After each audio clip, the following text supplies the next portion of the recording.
नमस्कार दोस्तों।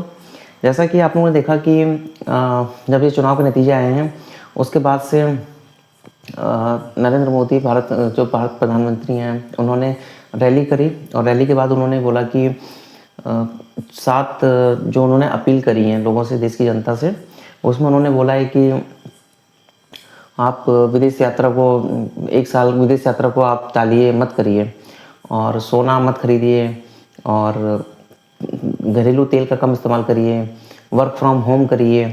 इसके अलावा उन्होंने बोला कि स्वदेशी को अपनाइए और इस तरीके से और भी उन्होंने बातें करी हैं। कारपूलिंग कर लीजिए और इसके अलावा और भी ऐसी-ऐसी चीज़ें उन्होंने बोली हैं कि आप जैसे इम्पोर्ट एक्सपोर्ट का बिल है उसको कम करिए और उसमें बचत करिए। तो इस तरीके की उन्होंने अपीलें करी हैं। लेकिन देखिए, जब लोग कहते हैं अपीलें ऐसे कर रहे हैं तो उसका क्या इम्पैक्ट है? क्यों ऐसा किया जा रहा है? तो इसके पीछे जो लॉजिक दिया जा रहा है कि जो ग्लोबल जो अभी ईरान, अमेरिका जो अभी युद्ध चल रहा है, अभी तो कोई सीज़फायर बीच में हो जाता है, फिर युद्ध चालू हो जाता है, तो ऐसा जो सिचुएशन है, वो इतनी ख़तरनाक है, तो उसका इम्पैक्ट है। अब सभी को पता है कि एक जितना ज़्यादा ये कॉन्फ्लिक्ट बढ़ता जाएगा, उतना देश को और पूरे देखिए सारे देशों की इकोनॉमी आपस में कनेक्टेड है। तो कोई भी देश आइसोलेशन में नहीं है। अगर कहीं पर भी पूरे विश्व में कहीं पर भी कुछ भी इस टाइप की घटनाएँ होंगी, तो उसका इम्पैक्ट पूरी दुनिया में दिखेगा। तो ये जब अब स्टेट ऑफ हॉर्मुज़ जो है, वो उस पे चोक पॉइंट हो रखा है, तो वहाँ से जो सप्लाई आनी है वो आ नहीं पा रही है। इसके अलावा इम्पोर्ट एक्सपोर्ट बहुत ज़्यादा प्रभावित हो रहे हैं, क्योंकि जो खनिज तेल है वो आपकी बहुत सी चीज़ों का आधार है, बहुत सी चीज़ों में, इंडस्ट्रीज़ में, क्योंकि एनर्जी तो सब हर चीज़ का वो है। आप कोई भी काम करिए, एनर्जी तो चाहिए ही चाहिए। कोई भी सेक्टर हो, कोई भी बिज़नेस हो, कोई भी इम्पोर्ट एक्सपोर्ट, सबको। इसका एक सेकंड पॉइंट भी है कि सिर्फ खनिज तेल ही आके प्रभावित नहीं है। जब आप बात करते हैं तो यहाँ से मिडिल ईस्ट में भारत से सब्जियाँ जाती हैं, खाद्य सामग्री जाती है, वो सब भी पूरी तरीके से भारत से जा नहीं पा रहा। तो एक समझिए कि जो आपका तेल आ रहा है वो आपका महंगा आ रहा है, और जो आप रेमिटेंस, जो आप वहाँ की बहुत सारे लोग छोड़ के भी आ रहे हैं, तो आपका रेमिटेंस प्रभावित हो रहा है। वो इकोनॉमीज एक्टिविटीज़ आपकी हो रही हैं तो वो एक स्लो पड़ रही हैं, तो उसकी भी एक तरीके से पड़ रहा है, इम्पैक्ट बहुत ज़्यादा हो रहा है। और इसके अलावा अगर मैं बात करता हूँ कि जो यहाँ से भारत से जो एक्सपोर्ट हो सकता था वो भी नहीं हो पा रहा है ना, स्टेट ऑफ हॉर्मुज़ बंद हो रखा है, तो वहाँ पे नहीं हो पा रहा है, तो उसका इम्पैक्ट पड़ रहा है भारत पे। तो और ये सब चीज़ें जो हैं, खासकर 2 चीज़ों की मैं बात करूँगा, एक खनिज तेल और एक सोना। खनिज तेल आपका भारत में नहीं पैदा होता है, इसमें भारत में रिफाइनरी है, उनका जो रॉ मटेरियल है वो हम लोग ज़्यादातर वहीं से मंगाते हैं। और सोना, सोना जो है ये भी भारत में नहीं पैदा होता, हम फॉरेन से लाते हैं। तो इसमें क्या होता है, इन सबको खरीदने के लिए डॉलर चाहिए और डॉलर भारत को खर्च करने पड़ते हैं। तो एक तरीके से भारत के जो खजाने पे जो ऑलरेडी लोड हो रखा है, जो इतनी टेंशन के बीच में, उसमें जब हमारे जितना ज़्यादा हम इम्पोर्ट करते हैं महंगी चीज़ें, ये दोनों बहुत महंगे पड़ रहे हैं इस वक्त, तो कहीं ना कहीं भारत पे एक एक्स्ट्रा प्रेशर बन रहा है, भारत के खजाने पर, राजस्व पे वो एक्स्ट्रा प्रेशर बन रहा है।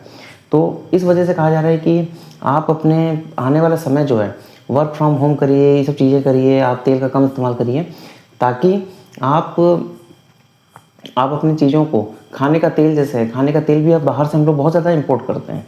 तो अब इसलिए बोला जा रहा है कि आप इन चीज़ों को कम करिए, ताकि एक तरीके से जो आने वाला समय है उसमें ये सबके अंदर अवेयरनेस हो कि आपको सुरक्षित रहना है। देखिए, एज ए कंट्री जिस हिसाब से ये सब चीज़ों की डिमांड है और जितना ज़्यादा ये हर आदमी से रिलेटेड है, तो इसके लिए बहुत ज़्यादा ज़रूरत है कि उसको थोड़ा सा कम किया जाए। लेकिन जब बात हो जाती है कि बहुत लोगों के अंदर ये सवाल आता है कि देखिए, कोई भी चीज़ के 2 तरीके हैं देखने के। ये एकदम से अब क्यों हुआ? अभी तक क्यों नहीं चल रही थी बातें? ये युद्ध जो है, अगर आप नोटिस करेंगे तो ये 28 फरवरी से लगभग ही था, और उससे पहले ये टेंशन बनने लगी थी। तो महीने 1.5 महीने पहले से टेंशन बननी शुरू हो गई थी। ये मान के चलिए कि करीब-करीब जनवरी से ये टेंशन स्टार्ट हुई थी। आज ये मई का महीना चल रहा है, 5वां महीना है ये। और जी ये 4 महीने के दौरान अभी तक क्यों नहीं अपील की गई? अभी तक ऐसा क्या था?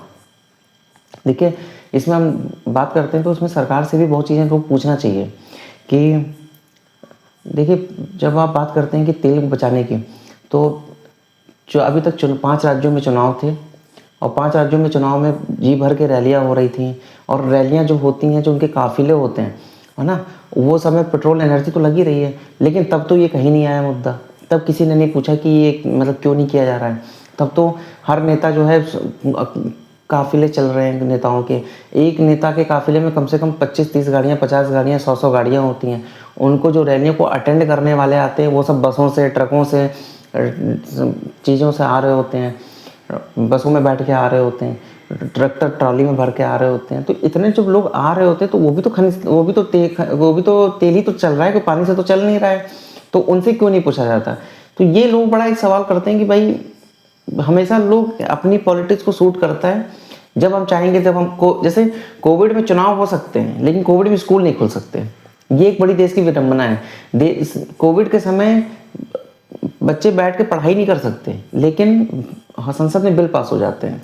तो ये एक बड़ी समस्या होती है लोगों को। तो ये बहुत जायज़ सी बात है कि, और अभी तक क्या था कि ये जो पेट्रोल के दाम है, खनिज तेल के दाम है, ये सब अभी तक कहाँ था? जब चुनाव था, तो चुनाव से पहले तो माहौल बनाने के लिए था, तो उसको ना कोई एक्सेप्ट कर रहा था, ना कोई इस पर बात कर रहा था। वो बिल्कुल सब उसको एक तरीके से सब कारपेट के अंदर करे जा रहे थे, उसके बारे में कोई चर्चा ही नहीं हो रही थी। तो ये बड़ा एक सवाल है कि यहाँ पे क्या है ना, भारत की बड़ी समस्या है कि यहाँ पे नेता, जितने भी नेता हो, चाहे पक्ष हो चाहे विपक्ष हो, वो हर चीज़ जो है उनके लिए चुनाव है, और चुनाव से हट के वो कुछ भी नहीं सोचते। उनके लिए घरेलू राजनीति, अपनी कुर्सी बचाना, अपनी सरकार बनाना, पक्ष विपक्ष, इन्हीं सब में लड़ते रहते हैं। तो ये चीज़ हमेशा उनको अपने हिसाब से जब देखते हैं कि अच्छा हमारा काम तो हो चुका है, तो अब हम ये थोड़ा सा कर देते हैं, अब फिर हम इसको लगा देते हैं। उससे पहले तक सब ठन गोपाल है, कोई नहीं सुनता है, कोई कुछ बोलता नहीं है। सिर्फ जो अपने को सूट करता है, हमें वो वर्जन बताना है। और जैसे ही वो कहते हैं ट्यून चेंज हो जाएगी, उसके बाद हर चैनल पे तेल बचाने के फायदे और बलिदान, देशभक्ति, ये इतनी ज़्यादा होने लगती है कि लोग जेन्युइनली जो क्वेश्चन पूछना चाहिए कि अभी तक क्यों नहीं बात हो रही थी। जब ये, और जब इसके अलावा जब लोग बात करते हैं कि किस तरीके से जब ये युद्ध हो रहा था या ये सब टेंशन बढ़ रही थी, तो भारत ने क्या एफर्ट किए? देखिए, जब आपकी विदेश नीति है, जब हमारे लेजर आइज वाले जो नेताजी हैं, जब उनकी जो इतनी रील्स वायरल होती हैं, वो क्या, तो उन्होंने बयान दिया कि भारत दलाली नहीं करता है। अगर भारत दलाली नहीं करता है, तो ईरान और वो यूक्रेन और रसिया के बीच में जो युद्ध चल रहा था, तो उसको क्यों रुकवाया गया था थोड़ी देर के लिए? वो भी तो दलाली थी, वो भी तो, उसको भी दलाली कहना चाहिए। देखिए, अगर आप अपने हित की बात करते हैं, और अपने हित की बात करने के लिए अगर आपको दो लोगों के बीच में जंग में अगर हमारा नुकसान, चाहे कोई भी जीते, तो हमारा नुकसान होना तय है।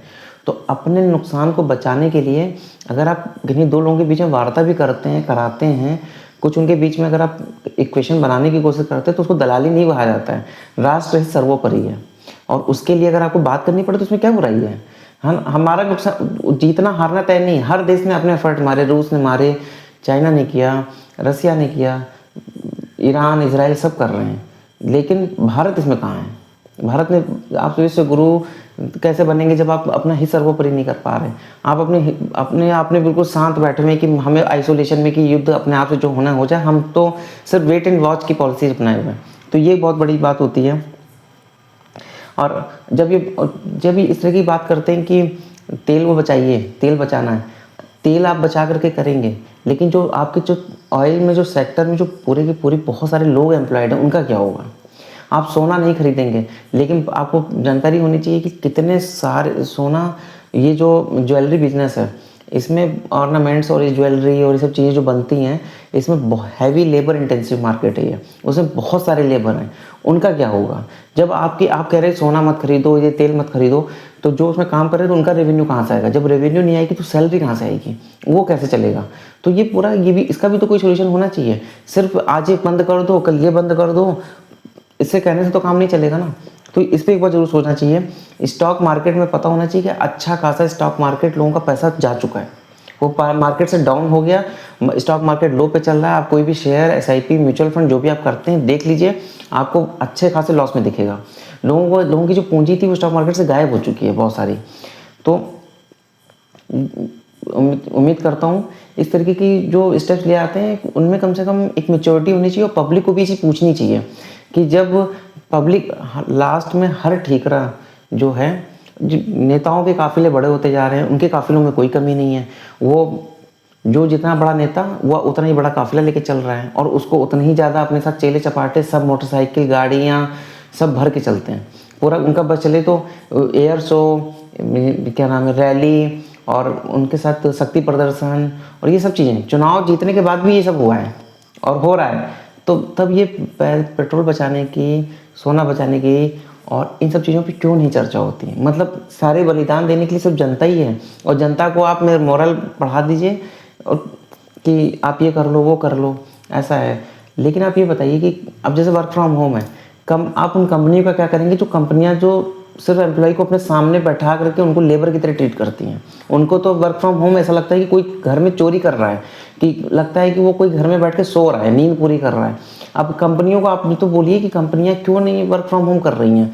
कंपनियां देना नहीं चाहती क्योंकि कंपनियों को होता है कि ऑफिस आएगा, कम से कम उसको गधे की तरह 12-15 घंटे, 16-16 घंटे काम कराएंगे और उसको चिल्लर भर पैसे देंगे और वो बैठ करके काम करेगा। उनकी ईगो हर्ट होती है कि हम, उनका दिमाग जलता है कि एम्प्लॉय घर में कैसे बैठ गया, वर्क फ्रॉम होम नहीं कर रहा, वो लग रहा है कि चादर तान के सो रहा है। तो कम से कम आप उनकी कंपनियों को भी तो बोलिए कि आप वर्क फ्रॉम होम के लिए मोटिवेट करिए। आप वर्क फ्रॉम होम के लिए मोटिवेट कर नहीं रहे, आप कंपनियों को बोल नहीं रहे, आप एम्प्लॉय क्या कर लेगा? एम्प्लॉय खुद भी चाहता है कि अगर मुझे थोड़ा सा कंफर्ट मिल जाओ, मुझसे काम आप आउटपुट लीजिए, मुझे कोई दिक्कत नहीं। ज़्यादातर लोगों को वर्क फ्रॉम होम पसंद भी है कि क्यों इतना महंगे महंगे किराए के घर में रह करके आधा पैसा तो उनका, कई लोगों का तो आधा पैसा किराए में चला जाता है, तो वो तो चाहेंगे। लेकिन कंपनियों को जब आप नहीं बोलेंगे तो उसको मिलने कहाँ वाला? इस व्यवस्था तो लागू करने के लिए आपको बोलना पड़ेगा ना। तो ये सब चीज़ें देखिए और इन सब चीज़ों पे सरकार को ज़रूर बोलना चाहिए। जब देखिए स्टेप्स लेना है वो ठीक है, लेकिन स्टेप्स बहुत लेट लिए जा रहे हैं और चुनाव का वेट मत करिए। जो चीज़ ज़रूरी है उसको इमीडिएट प्रभाव से लागू करिए और हो सके तो लोगों की, हो सके तो अपनी विदेश नीति में इन सब चीज़ों को इन्वॉल्व करिए। नहीं तो सब आप, अगर आप इतने महाशक्ति बनना चाहते हैं, विश्वगुरु बनना चाहते हैं और अगर आप मुंह पे उंगली रख के बैठे हुए हैं, आप चुपचाप बैठे हुए हैं, तो आपकी इमेज खराब होती है। नमस्कार।